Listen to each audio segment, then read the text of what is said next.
오늘은 여호와를 영원히 송축할지어다. 할렐루야. 여름의 입김에 온 자연을 뜨겁게 하는 이날, 세상의 삶으로 지친 우리에게 생기를 불어넣으시사 은혜로 뜨겁게 하시는 성령님을 환영합니다.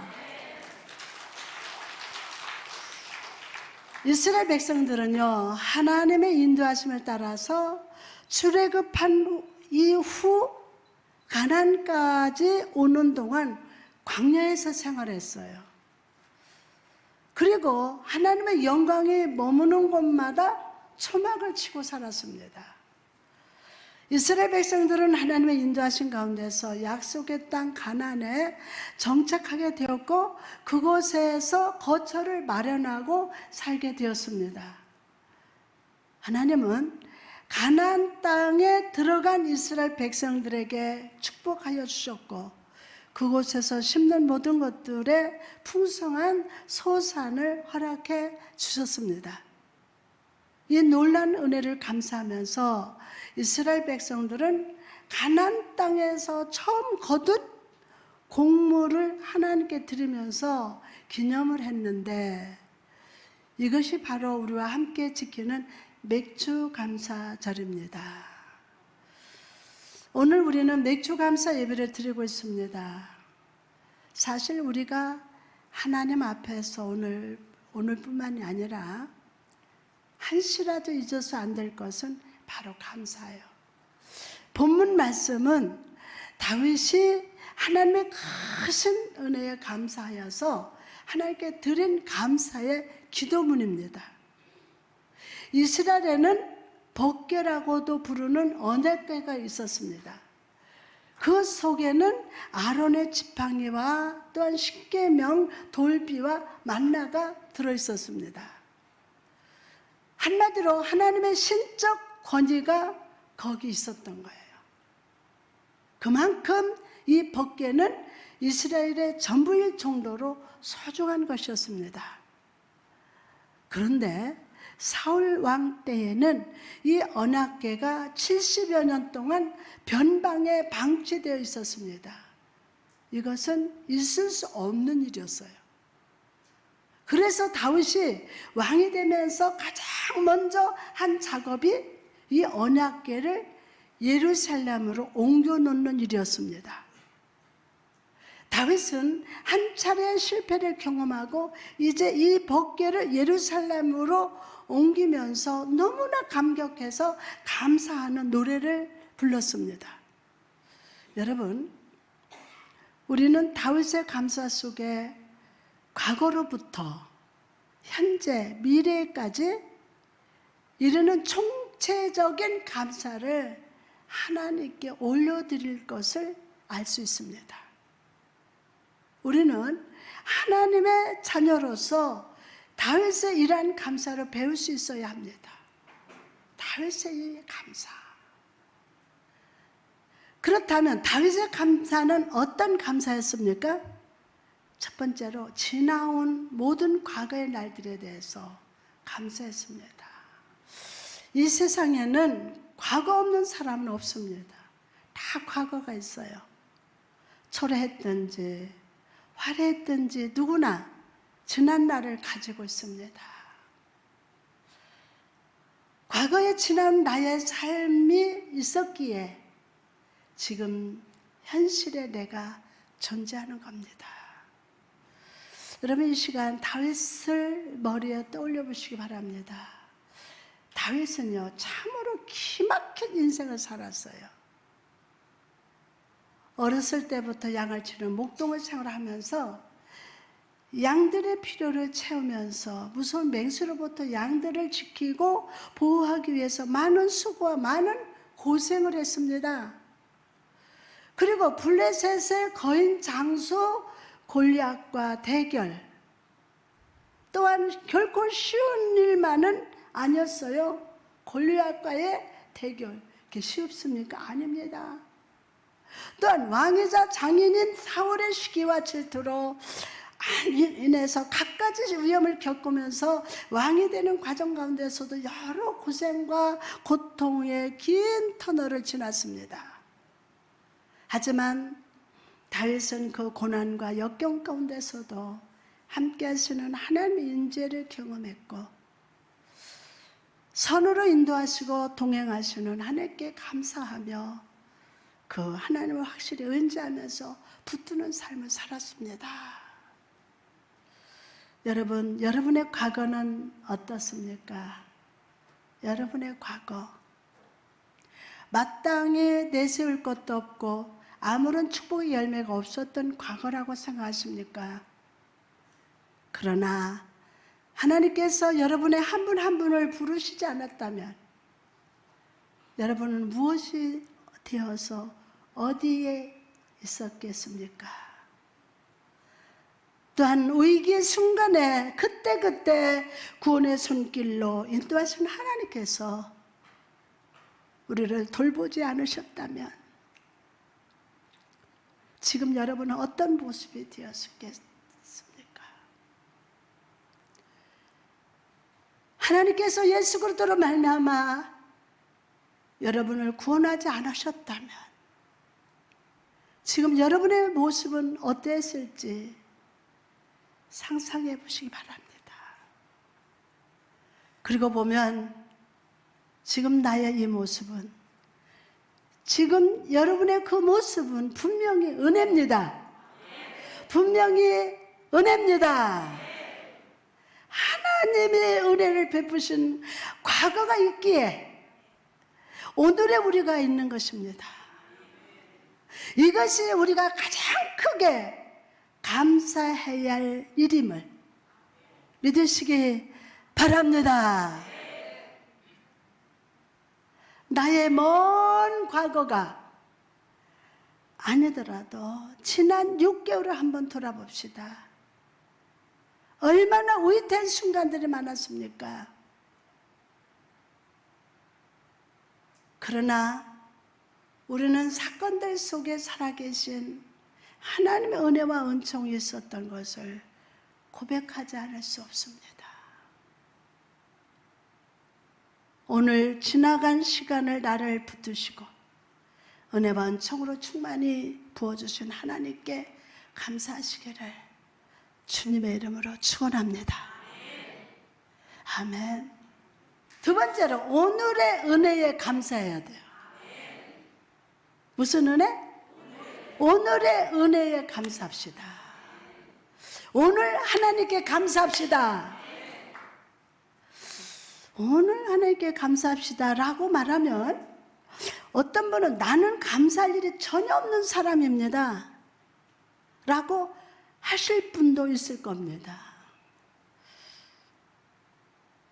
하지만 여러분, 오늘 현재를 생각하며 감사할 수 있는 사람이 은혜를 아는 사람인 것을 믿으시기 바랍니다.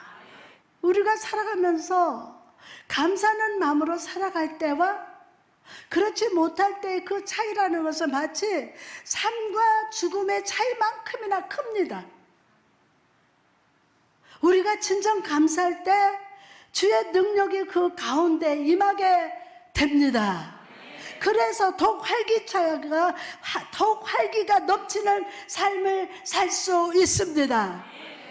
힘들다, 어렵다 하면서 살면 점점 더 맥이 빠져요. 우리의 삶에서 감사가 사라지다 보면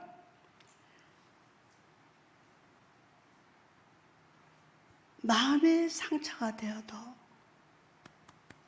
불평과 원망이 끊이지 않게 되어져 버리고 맙니다.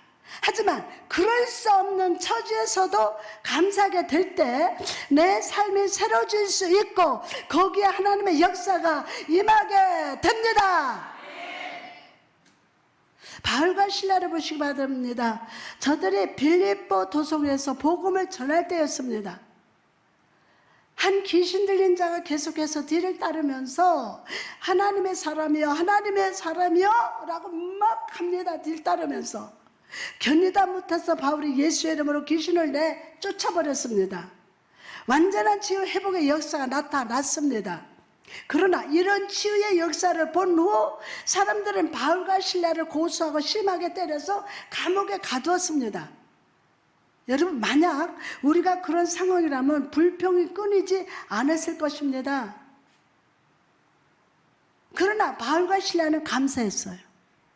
오히려 옥중에서 감사와 찬양을 주님께 돌렸습니다. 그랬더니 그날 밤 주님이 천사들을 보내서 감옥문을 쫙 열었습니다. 놀란 간수장의 죄수들이 다 도망친 줄 알고 스스로 칼을 빼서 자살하려고 할 때 바울과 실라가 그를 막습니다. 그날에 그 사람이 회개하고 예수를 믿게 되고 온 집이 다 함께 구원을 받게 되었습니다. 그리고 그로 인해서 빌립보 교회가 생겨나게 되었습니다. 감사할 수 없는 조건에서도 감사했더니 이런 놀라운 역사가 일어났습니다. 여러분 가정에도 여러분 개인적으로도 감사할 조건이 없을 수도 있어요. 그런데 감사로 바꿔놓을 저다.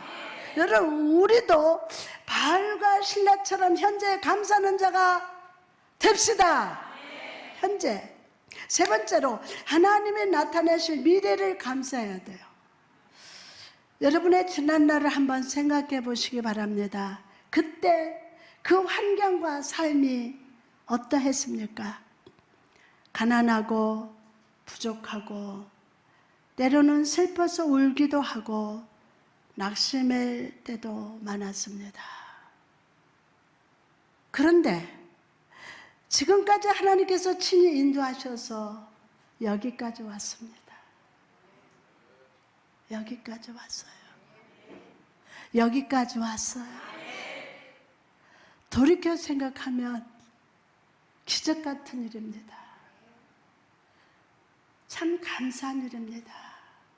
여기서 무엇을 생각해야 합니까? 우리의 지난 날에 하나님의 인도하신 가운데 여기까지 왔듯이 장차 우리의 미래도 신실하신 하나님은 그렇게 인도하실 것이라는 믿음. 믿습니까? 분명히 우리의 앞날도 우리들이 생각하는 것보다 훨씬 더 좋은 길로 하나님께서 인도해 주실 것임을 믿으시면 아멘. 할렐루야. 이런 믿음을 가진 자에게 소망이 있고 기쁨이 있고 만족함이 있습니다. 그래서 신앙은 내일을 바라보면서 살아가는 생활이에요. 신앙이 뭐라고요? 신앙은 내일을 바라보면서 살아가는 거예요. 현재 감사하고 오늘 주어진 삶에 감사하고 아멘. 그 다음에 내일을 바라보면서 살아가는 생활. 지금은 비록 힘들고 고나더라도 장차 주어질 하나님의 영광과 은총과 그 나라를 생각하면서 믿음으로 승리하는 생활입니다. 그 축복을 받을 저다. 이것이 바로 성도의 삶입니다. 그래서 사도 바울은 로마서 8장 18절에서 오늘의 고난은 장차 주어질 뭐와 영광과 좋게 비교할 수 없도다 라고 고백을 합니다. 아멘. 이렇게 신앙의 세계는 위대한 것입니다. 감사하는 미래가 있는 사람은 무슨 일이든 할 수 있습니다. 아멘. 그럼 미래를 감사하며 살아가는 자에게 주님이 주실 축복은 무엇입니까? 첫째로 모든 불확실이 사라지는 축복입니다. 우리가 미래를 육신의 눈으로 바라볼 때는 저울의 양팔 아래 위로 흔들리듯이 불확신 가운데 살아가요. 저울이 막 양쪽으로 이렇게 흔들리듯이 양팔이 아래 위로 막 흔들려. 우리가 미래를 여러분의 육신의 눈으로 바라볼 때는 계속 흔들려 막 불확실 가운데 살아가요. 그러나 십자가 위에서 온전한 승리와 구원을 성취하신 예수를 바라볼 때 누구를 바라볼 때? 예수를 바라볼 때 우리는 불확실이 아니라 확신 가운데 살아갈 수 있음을 믿으시기 바랍니다. 할렐루야. 여러분 창세기에 보면은 야곱이 그의 아들 요셉을 잃어버린 것 때문에 몹시 고통받는 장면이 나옵니다. 그는 내 삶의 이유, 내 꿈은 모두 사라졌다라고 생각합니다. 여러분의 삶 속에도 모든 꿈과 희망이 사라진 것 같은 느낌이 들 때가 있었을 것입니다. 그러나 사실 요셉은 죽은 것이 아니라 살아있었어요. 뿐만 아니라 야곱은 요셉이 보낸 식량이 가득한 수레를 보게 되었어요. 이 수레는 야곱에게 진짜 복된 수레였고 요셉이 살아있음을 증거하는 수레였어요. 그제서야 야곱은 모든 불확실이 사라지고 잃어버렸던 꿈과 기력이 소생되었습니다. 이와 마찬가지로 오늘 성령께서는 우리에게 축복의 수레, 은혜의 수레를 보내주십니다. 그래서 우리의 모든 불확실은 사라지게 하시고 잃어버렸던 비전을 소생되게 하시고 축복의 꿈을 꾸게 하셨음을 믿으시기를 바랍니다. 이것이 바로 하나님의 때입니다. 이것이 바로 하나님의 때입니다. 내가 생각하는 축복의 때, 내가 생각하는 시간이 아니라 하나님의 내게 꿈을 주시고 내게 복을 주시고 은혜를 주시기 시작할 때라는 거예요. 그러므로 여러분, 오늘 나의 삶에 축복의 수레를 보내주신 주님을 찬양합니다. 감사합니다.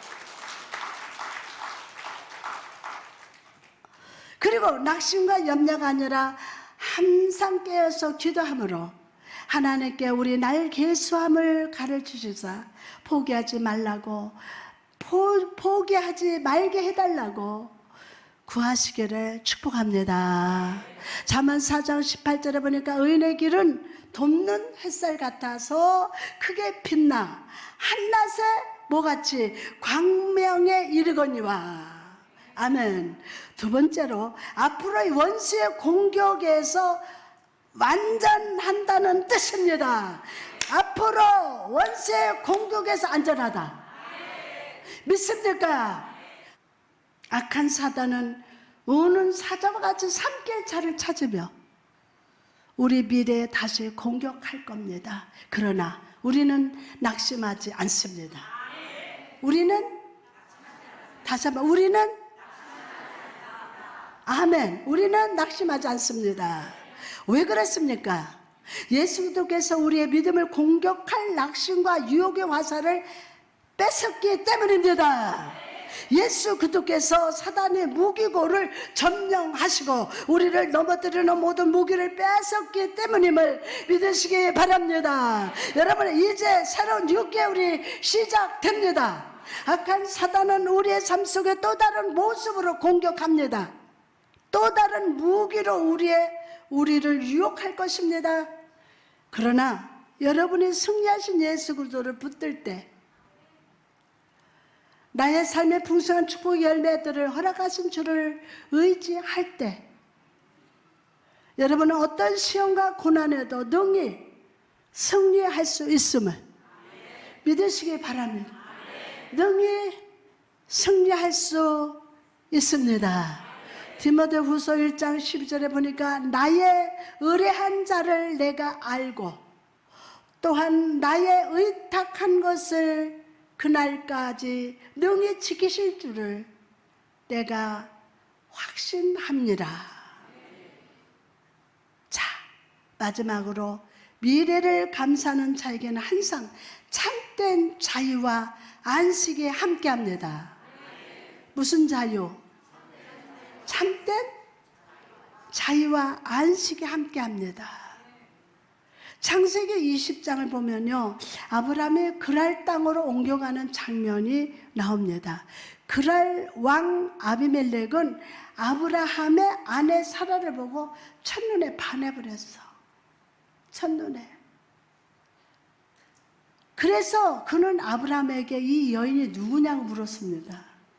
뭐라고 그랬죠? 여러분, 이 당시 남의 아내를 취하는 것은 금지되어 있었기 때문에 남의 아내를 취하기 위해서는 남편을 죽이는 방법밖에 없습니다. 아브라함은 이 사실을 잘 알고 있었기 때문에 아내 사라를 누이라고 속였어요. 우리 누이입니다. 그리고 아비멜렉은 사라를 자기의 궁궐로 데려갔습니다. 그러나 그날 밤 하나님께서 아비멜렉의 꿈에 탁 나타나서 건드리지 마라. 너 죽어. 건드리지 마. 그래서 사라는 다시 아브라함 품에 돌아갔어요. 아비멜렉은 자기가 사라를 전혀 손대지 않았다는 것을 증명하고 사과하는 마음으로 아브라함에 은 1000개를 보냈습니다. 그러자 아브라함은 아비멜렉과 그의 아내와 여종을 위해서 간절히 기도했고, 하나님은 아비멜렉의 집안에 임했던 불임의 저주를 물리치시사 다시 생명을 출산하게 하셨어요. 창세기 20장 17절에서 18절 말씀 보니까 아브라함이 누구에게? 하나님께 기도하며 하나님이 아비멜렉과 그의 아내와 여종을 치료하셔서 출산하게 하셨으니 여호와께서 이 왕의 아브라함의 아내 사라의 일로 아비멜렉의 집에 모든 태를 닫으셨음이더라. 아멘. 자, 아브라함이 기도하기 전까지 아비멜렉은 자기 아내가 불임의 문제에 있었음을 알지 못했어요. 그러자 아브라함이 기도할 때 그 집안에 다시 생명의 문이 열리게 되었습니다. 여러분, 이 말씀이 우리에게 의미하는 것이 무엇입니까? 하나님께서 우리 삶 속에 항상 치유의 역사를 나타내 주고 계십니다. 오늘 또 말씀을 통해서 치유하십니다. 여러분의 가정에 치유가 임합니다. 오늘 또 하나님은 말씀으로 여러분을 치유하십니다. 하나님께서 오늘까지 우리를 계속 치유하시고 계속 고쳐주시며, 아멘. 우리 영과 육과 삶 전체를 회복 주셨기 때문에 오늘 이렇게 풍성한 열매를 맺을 수 있었다는 겁니다. 여러분, 하나님은 치유의 하나님이 되십니다. 아멘. 시편 41편 3절에 여호와께서 그를 병상에서 붙드시고 그가 누워있을 때마다 그의 병을 고쳐주셨나이다. 고쳐주셨나이다. 아멘. 우리 주님이 그냥 오늘만 치료하는 게 아니에요. 항상 치료하세요. 가정도 치료하세요. 할렐루야. 우리를 항상 치유하시는 주님을 붙들어야 돼요. 주님이 우리를 치유하신다면은 치유하시는 우리 주님을 딱 붙들어야 돼요. 할렐루야. 아멘. 내 생각에 아무 문제 없는 것 같아도 내가 알지 못하는 문제와 상처와 올무가 있어요. 그것은 조용히 숨어 있다가 내가 믿음이 연약할 때, 시험할 때에 나를 낙심시키고 막 넘어뜨리는 거예요. 그러므로 오늘 치유의 주님을 붙들고 그분을 즐거워합시다. 여러분의 삶의 축복의 열매를 거두게 하신 우리 주님께서 편안을 주시고 영적 건강을 허락해 주실 줄 믿습니다. 할렐루야. 성령님께서 오늘 말씀으로 축복하시고 치유하시고 기름 부어 주셨습니다.